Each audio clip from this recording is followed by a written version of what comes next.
تفسیر القرآن آج کا سبق سورۃ النساء آیت نمبر 11۔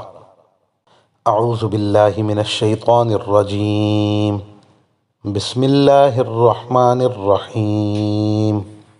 یوصیکم اللہ فی اولادکم للذکر مثل حظ الانثیین،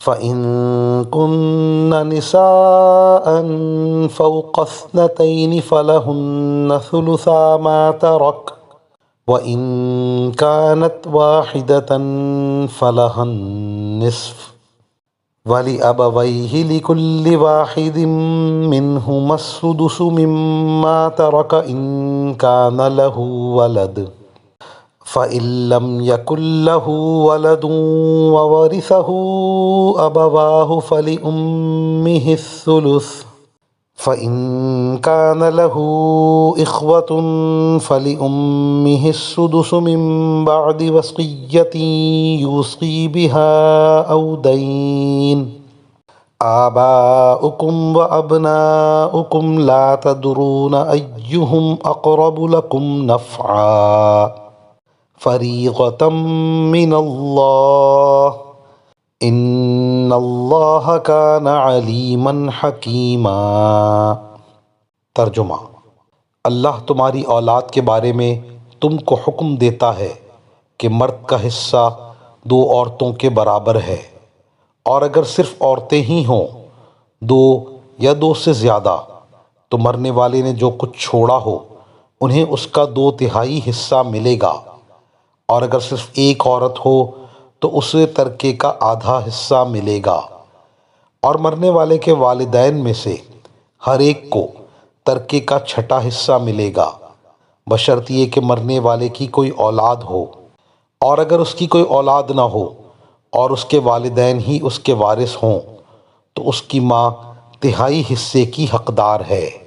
ہاں، اگر اس کے کئی بھائی ہوں تو اس کی ماں کو 6واں حصہ دیا جائے گا، اور یہ ساری تقسیم اس وصیت پر عمل کرنے کے بعد ہوگی جو مرنے والے نے کی ہو، یا اس کے ذمے کوئی قرض ہے تو اس کی ادائیگی کے بعد۔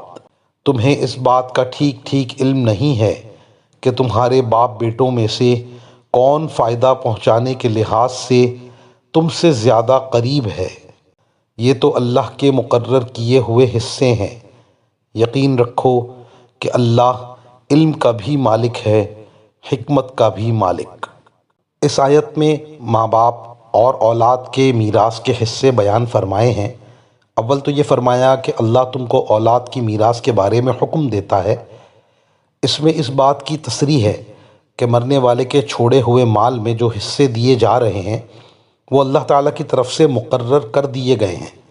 خود مرنے والے کو یا کسی بھی حکومت کے لیے جائز نہیں کہ ان میں رد و بدل کرے۔ قرآن کے بیان فرمودہ قانون کے خلاف جو کوئی قانون بنا دیا جائے وہ قانون باطل ہوگا۔